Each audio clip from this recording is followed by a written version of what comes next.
কুনাল বারবার বলছিল, মামি আপনি অনেক মিষ্টি, অনেক কিউট। আমি মজা করে বললাম, তাহলে পাশের বাড়ির মেয়েদের নিয়ে ভাবছ কেন? আমার মধ্যে কি খুঁত দেখলে?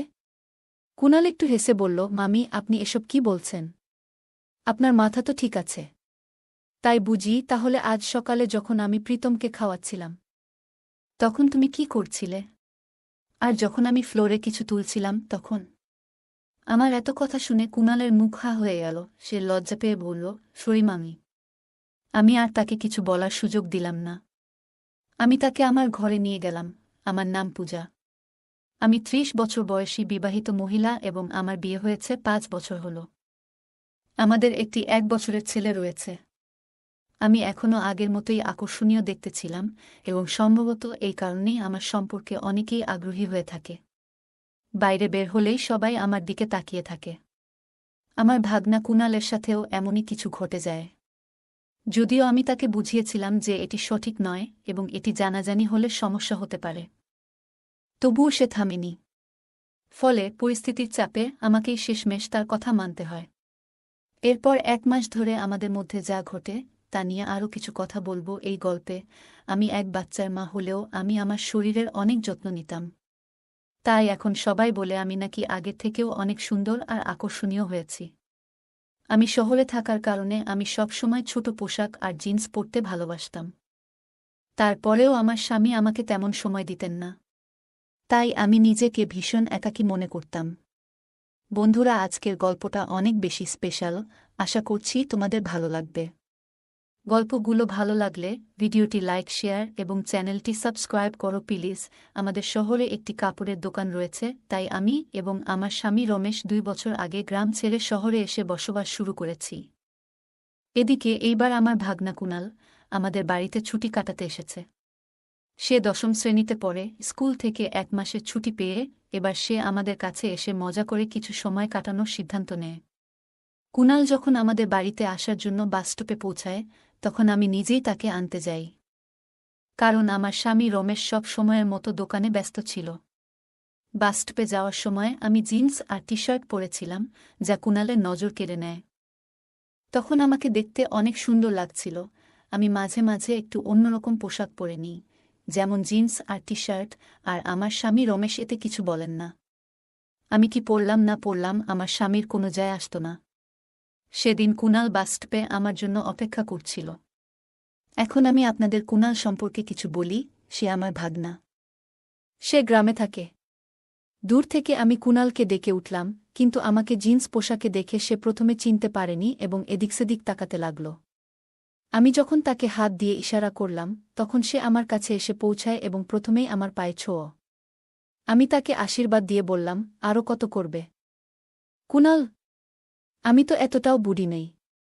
কুনাল হাসতে হাসতে বলে, না মামি, আপনি তো এখনও ১৮ বছরের মতোই দেখাচ্ছেন। আমি তো আপনাকে চিনতেই পারিনি। যদি আপনি সিঁদুর না পরতেন কেউ বলতেই পারত না যে আপনি একজন বাচ্চার মা। তার কথা শুনে আমি হেসে বললাম, যাও, এবার অনেক হয়েছে, আর মিথ্যা বলো না। তোমার মামা তো সবসময় বলে যে আমার মধ্যে আগের সেই উজ্জ্বলতা আর নেই। তখন কুনাল বলে উঠল, সত্যিই বলছি মামি, আপনি অনেক কিউট দেখাচ্ছেন। মনে হচ্ছে আগের থেকে অনেক সুন্দর লাগছেন। কুনালের মুখ থেকে নিজের প্রশংসা শুনে আমি একটু খুশিই হচ্ছিলাম, কারণ রমেশ আমার স্বামী তো কখনো আমার প্রশংসা করে না। কাজ সেরে বাড়ি ফেরার সময় সারাটা পথ কুনাল আমার সাথে কথায় মশগুল ছিল। কুনালের আমার হাত ধরে রেখেছিল এবং আমি বললাম, তুমি তো আর ছোট নও যে হারিয়ে যাবে। তখন কুনাল মজা করে বলল, কি হয়েছে মামি? হাত ধরলে কি আপনার হাত মলা হয়ে যাবে নাকি? কুনালের উচ্চতা আমার থেকে সামান্য কম ছিল।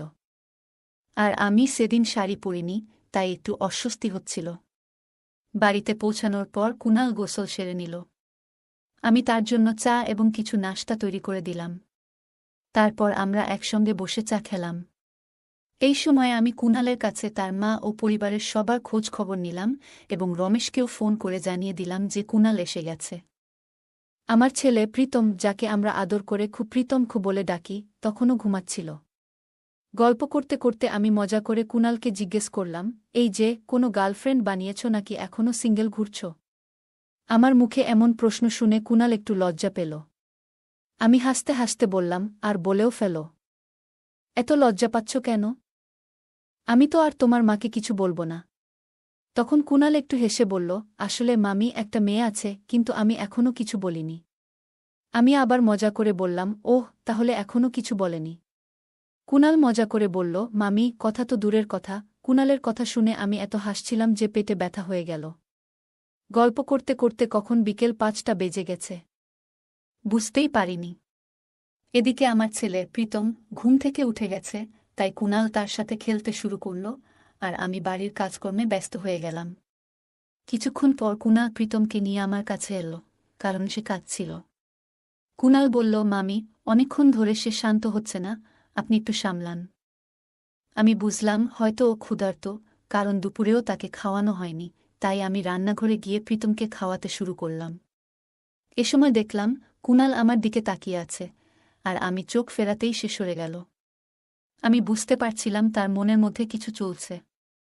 আমি মৃদু হেসে বললাম, কি হয়েছে কুণাল? এতে লজ্জা পাওয়ার কি আছে? এরপর আমি তাকে বললাম, প্রীতমকে বিছানায় শুইয়ে দাও, এখন অনেকক্ষণ ঘুমাবে। তারপর আমি সবার জন্য রাতের খাবার তৈরি করতে ব্যস্ত হয়ে পড়লাম। এতক্ষণে রমেশও দোকান থেকে বাড়ি ফিরে এলো। রাতে রমেশ কাজ সেরে গোসল করে খাওয়ার জন্য বারান্দায় চলে এলেন। খাওয়া দাওয়ার পর রমেশ ও কুণাল কিছুক্ষণ গল্প করল, আর আমি রান্নাঘরের কাজ গুছিয়ে নিলাম। এরপর রমেশ ক্লান্ত হয়ে তার ঘরে গিয়ে শুয়ে পড়লেন। আমি কুণালের জন্য পাশের ঘরে বিছানা ঠিক করে দিলাম, কারণ বাইরে ঠান্ডা পড়তে শুরু করেছে। তারপর আমি নিজের ঘরে চলে গেলাম। ততক্ষণে রমেশ আমাদের ছেলে প্রীতমকে দোলনায় শুইয়ে দিয়েছে এবং আমার অপেক্ষায় ছিল। কিন্তু যখন আমি চুল বেঁধে বিছানায় পৌঁছালাম, দেখলাম রমেশ অপেক্ষা করতে করতে ঘুমিয়ে পড়েছে। এটা দেখে আমার সব অনুভূতিই ম্লান হয়ে গেল, কারণ গত কিছুদিন ধরে রমেশ বেশ চিন্তিত ছিল। সম্ভবত দোকানের কাজ ভালোমতো চলছিল না। তাই তাকে জাগালাম না, কারণ তার মানসিক চাপ বাড়াতে চাইনি। একটু মন খারাপ নিয়ে আমিও শুয়ে পড়লাম। কিন্তু তখন হঠাৎ মনে পড়ল যে আজ কুণাল এসেছে। সময় কাটানোর জন্য তার ঘরের দিকে চলে গেলাম। গিয়ে দেখলাম কুণাল বিছানায় শুয়ে সিনেমা দেখছে। আমাকে দেখে সে উঠে বসে বলল, মামি, কি হয়েছে? আপনি এখনো ঘুমাননি? আমি হেসে বললাম, না রে, কিছু না। ঘুম আসছে না, তাই ভাবলাম তোমার সাথে একটু কথা বলি। আমি বললাম, তোমার কাছে চলে এলাম। আচ্ছা, কি দেখছ? কুণাল মুচকি হেসে বলল, কিছু না মামি, ঘুম আসছে না, তাই সিনেমা চালিয়ে রেখেছি। আমি মজা করে বললাম, ওহ, কেমন সিনেমা? কোনো বিশেষ সিনেমা তো দেখছ না? কুণাল লজ্জা পেয়ে বলল, আরে না মামি, আপনি এসব কি বলছেন? তখন আমি হাসতে হাসতে বললাম, কেন? হিন্দি রোমান্টিক সিনেমা তুমি দেখো না নাকি? কুণাল বলল, হ্যাঁ, মাঝে মাঝে দেখি। এরপর কুণালও মজা করে জানতে চাইল, মামি, আপনি কি দেখেন? আমি হেসে বললাম, আরে হ্যাঁ, আমি তো তোমার মতোই মাঝে মাঝে দেখি। কুণাল হাসতে হাসতে বলল, আপনি এত মজার মজার কথা বলেন মামি। ইচ্ছা করে আপনার সাথে সারারাত গল্প করি। আমি হেসে বললাম, 1 মাস থাকলে দেখবে আমার কথা শুনতে শুনতে তোমারও বিরক্ত লাগবে, যেমন তোমার মামার হয়। তখন কুণাল একটু অবাক করে বলল, মামি, যদি কিছু মনে না করেন, একটা কথা বলবো। আমি বললাম, বলো কুণাল, আমি কেন কিছু মনে করব? কুণাল বলল, মামি, যদি আপনার আশেপাশে আমার বয়সী কোনো মিষ্টি মেয়ে থাকে, তাহলে আমার সাথে একটু আলাপ করিয়ে দেবেন। তাহলে আমার ছুটিগুলোও ভালো কাটবে। আমি একটু মজা করে বললাম, ওহ, ভালো তো। এতই সহজ ভাবছ তুমি? কুণাল বারবার বলছিল, মামি, আপনি অনেক মিষ্টি, অনেক কিউট। আমি মজা করে বললাম, তাহলে পাশের বাড়ির মেয়েদের নিয়ে ভাবছ কেন? আমার মধ্যে কি খুদ দেখলে? কুণাল একটু হেসে বলল, মামি, আপনি এসব কি বলছেন? আপনার মাথা তো ঠিক আছে, তাই তো? আমি মুখ গোমড়া করে বললাম, এটা কি বললে? কি মনে করছো আমি কিছু বুঝি না? আজ সকালে যখন আমি প্রীতমকে খাওয়াচ্ছিলাম, তখন তুমি কি করছিলে? আর যখন আমি ফ্লোরে কিছু তুলছিলাম, তখন?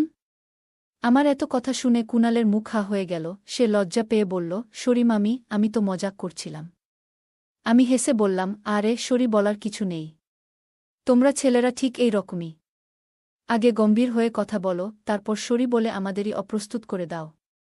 তখন কুণাল আমাকে খুশি করতে বলল, মামি, আপনি রেগে গেলে আরও সুন্দর লাগে। আমি একটু মজা করে বললাম, ওটা না, এখন অনেক হয়েছে। এবার ঘুমাতে যাও, আমাকেও সকালে উঠতে হবে। যখন আমি বের হচ্ছিলাম কুনাল আমার হাত ধরে বলল, মামি আমরা তো এখন বন্ধু। কবে আবার আপনার সাথে গল্প করতে পারব? আমি হেসে বললাম, এত সহজে নয়, সময় হলে দেখা যাবে। তারপর হাসতে হাসতে নিজের ঘরে চলে এলাম। সকালে আমি একটু দেরি করে উঠলাম। ততক্ষণে রমেশ আমার স্বামী বাইরে থেকে হাঁটাহাঁটি করে ফিরেছে এবং কুনালকেও নিয়ে এসেছে। কুনালের চোখে তখনও ঘুমের ভাব ছিল। আমি রমেশকে বললাম, কুনালের এত সকাল সকাল ঘুম ভাঙালে কেন? দেখছ, ওর চোখ এখনো লাল। রমেশ মুচকি হেসে বলল, আরে ছেলেরা সব ঠিক আছে, একটু মজাই তো করছিলাম। রমেশ বললেন, কিছু হবে না পূজা, ধীরে ধীরে অভ্যাস হয়ে যাবে, বলে চা খেতে বসলেন। ততক্ষণে প্রীতমও ঘুম থেকে উঠে গেছে। তাই আমি তাকে খাওয়াতে শুরু করলাম। এরপর রমেশ বলল, পূজা তুমি তাড়াতাড়ি আমাদের জন্য দুপুরের খাবারটা বানিয়ে দাও। আজ কুনালকে দোকানে নিয়ে যাব, সেও একটু দোকান দেখে আসুক। রমেশের মুখে কুনালকে সাথে নিয়ে যাওয়ার কথা শুনে আমার সব আনন্দ মাটি হয়ে গেল। আমি বললাম, এত তাড়াহুড়ো কেন? কালই তো এসেছে, ওকে একটু বিশ্রাম নিতে দাও। রমেশ বলল, এভাবে ঘরে বসে থাকলে ও বোর হয়ে যাবে, দোকানে গেলে মনও ভালো থাকবে। আমি একটু রেগে বললাম, তাহলে আমার কি হবে? আমি তো প্রতিদিনই ঘরে বোর হই। ভেবেছিলাম কুনাল এসেছে, একটু ভালো সময় কাটবে, আর এখন তুমিই ওকে নিয়ে যাচ্ছ। তুমি চলে যাওয়ার পর বাড়িতে কথা বলার মতো কেউ থাকে না। আমার কথাগুলো শোনার পর রমেশ মুচকি হেসে আমার গাল টেনে বলল, আচ্ছা ঠিক আছে, নেব না তাহলে, এখন আর রাগ করো না। তবে সত্যি বলছি, তোমাকে রেগে গেলে আরও সুন্দর দেখায়। আমি মুখ ভার করে বললাম, এত বাড়িয়ে বাড়িয়ে প্রশংসা করতে হবে না।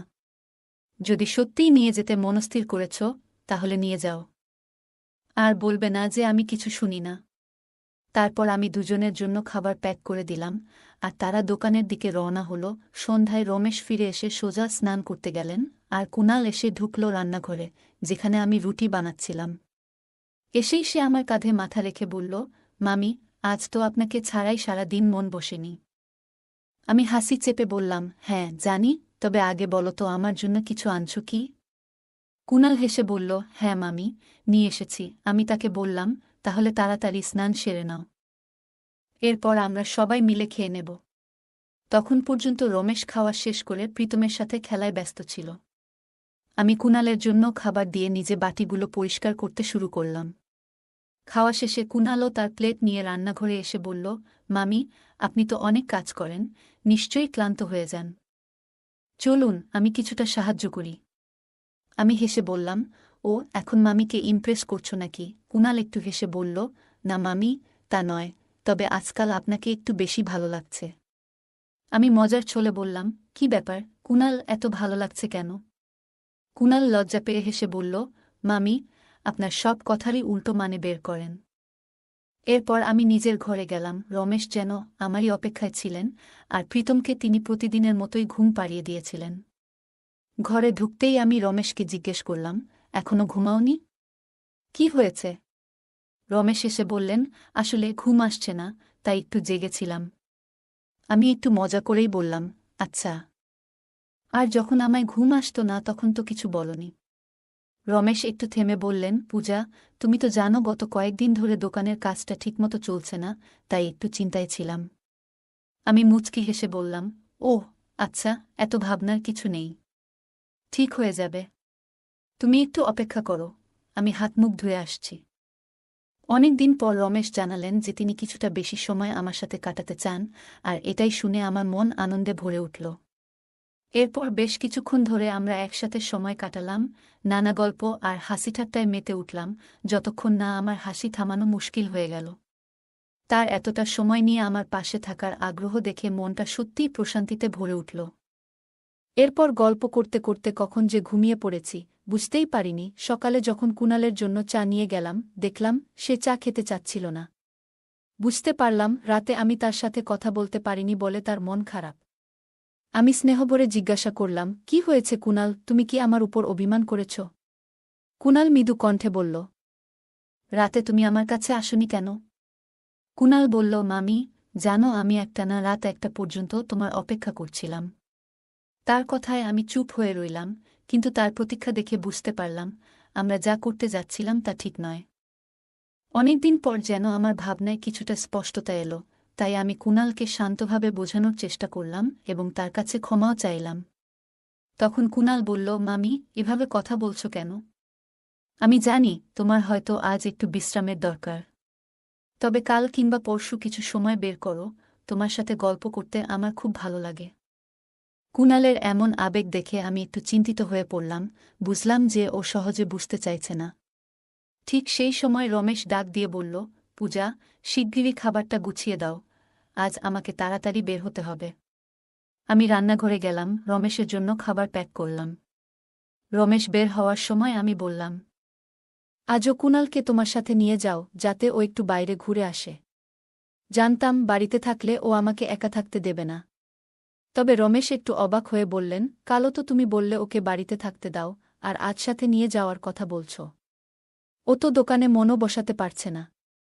এটা বলেই রমেশ চলে গেলেন। কুণাল ঘর থেকে বেরোতেই আমার পিছু পিছু রান্নাঘরে চলে এলো এবং আমাকে বোঝানোর চেষ্টা করতে লাগল, প্লিজ মামি, একটু ভাবো। তার এমন অনুরোধ দেখে বুঝতে পারছিলাম সে হয়তো সহজে মানবে না, এবং তার এই জেদটার কারণও আংশিকভাবে দায়ী আমি নিজেই।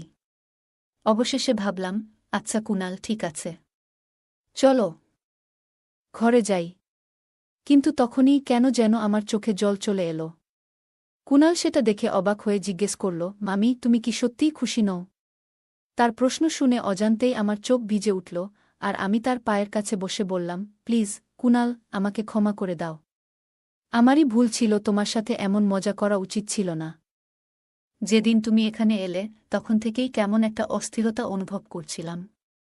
বুঝতে পারছিলাম তোমার প্রতি একটা অদ্ভুত টান অনুভব করছি, কিন্তু পরে বুঝতে পারলাম এটা ভুল। এটা ঠিক নয়, তুমি তো আমার ছেলের মতো।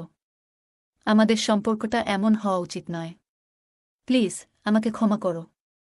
আমার কথা শোনার পর কুণাল আর এক মুহূর্তও সেখানে থাকেনি। দ্রুত নিজের জিনিসপত্র গুছিয়ে গ্রামের বাড়িতে ফিরে যাওয়ার সিদ্ধান্ত নিল। সেও তার ভুল বুঝতে পারছিল। আসলে প্রতিটা সম্পর্কের একটা সীমা থাকে, যা অতিক্রম করা ঠিক নয়। গল্পে কুণালের প্রতি মাতৃসুলভ মমতা এবং কুণালের কিছু আবেগের কারণে একটি সীমানা অতিক্রম করার প্রবণতা তৈরি হয়েছিল। তবে সময়মতো ভুল স্বীকার এবং সঠিক সিদ্ধান্ত গ্রহণ তাদের সম্পর্ককে সঠিক পথে ফিরিয়ে আনে। এই গল্পে কুণালের প্রতি মূল চরিত্রের মমতা এবং স্নেহ ছিল মাতৃসুলভ। কিন্তু যখন সেই মমতা এবং স্নেহ কিছু সীমারেখা অতিক্রম করার পর্যায়ে পৌঁছে যায়, তখন তিনি উপলব্ধি করেন যে সম্পর্কের একটি নির্দিষ্ট সীমানা থাকা উচিত। প্রতিটি সম্পর্কের মধ্যে কিছু অপ্রকাশিত সীমা থাকে, যা অতিক্রম করা সম্পর্ককে জটিল করতে পারে এবং ভুল বোঝাবুঝি তৈরি করতে পারে। কুণালের প্রতি তার আবেগ ছিল ভালোবাসার মতোই, কিন্তু সেই ভালোবাসা যেন ভুল পথে না যায় সেদিকে মনোযোগী থাকা প্রয়োজন ছিল। প্রায়শই সম্পর্কের সমস্যাগুলির সমাধান খোলামেলা কথোপকথনের মধ্যেই নিহিত থাকে। গল্পের মূল চরিত্রটি কুণালের সঙ্গে সোজাসুজি কথা বলেন এবং নিজেদের মধ্যে সৃষ্ট ভুল বোঝাবুঝির সমাধান করেন। তার খোলামেলা কথোপকথন কুণালকে নিজের অবস্থান এবং অনুভূতির ব্যাপারে সচেতন হতে সহায়ক হয়। এই ধরনের সৎ এবং সরল যোগাযোগ আমাদের ব্যক্তিগত জীবনের বিভিন্ন সম্পর্কের সমস্যাগুলো সমাধানে অত্যন্ত গুরুত্বপূর্ণ। গল্পে আমরা দেখতে পাই যে সংযম এবং আত্মনিয়ন্ত্রণ একটি সম্পর্ককে সঠিক পথে রাখতে কতটা সহায়ক হতে পারে। মূল চরিত্রটি বুঝতে পারেন যে তার আবেগকে নিয়ন্ত্রণে রাখা জরুরি, কারণ তা সম্পর্কের সৌন্দর্য এবং মর্যাদাকে হুমকির মুখে ফেলে দিতে পারে। এই শিক্ষা আমাদের মনে করিয়ে দেয় যে আমাদের আবেগ এবং অনুভূতির প্রতি সংযম থাকা অত্যন্ত প্রয়োজনীয়, বিশেষত তখন যখন সেগুলো সম্পর্কের সীমানা অতিক্রম করার ঝুঁকিতে থাকে। গল্পের শেষের দিকে কুণাল নিজের ভুল বুঝতে পেরে নিজেকে দূরে সরিয়ে নিয়ে যায়। এটি সম্পর্কের মর্যাদা এবং সীমা রক্ষা করার জন্য তার নিজস্ব সিদ্ধান্ত। প্রতিটি সম্পর্কের ভিত্তি হল পারস্পরিক সম্মান, যার অভাবে সেই সম্পর্ক অবমূল্যায়িত হতে পারে। কুণাল এবং মূল চরিত্রের মধ্যে সম্পর্কের প্রতি এই শ্রদ্ধাবোধ এবং বোঝাপড়া তাদের ভুল বুঝতে এবং একে অন্যের প্রতি শ্রদ্ধা প্রদর্শন করতে সহায়তা করে। গল্পটি শেষ পর্যন্ত আমাদের জানায় যে প্রতিটি ভুলই একটি শিক্ষা।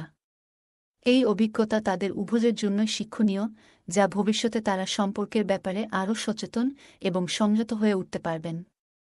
গল্পটি দেখায় যে ভুল থেকে শিক্ষা নিয়ে তা পরবর্তীতে সঠিক পথে পরিচালিত করাই সবচেয়ে বড় আত্মোন্নয়ন।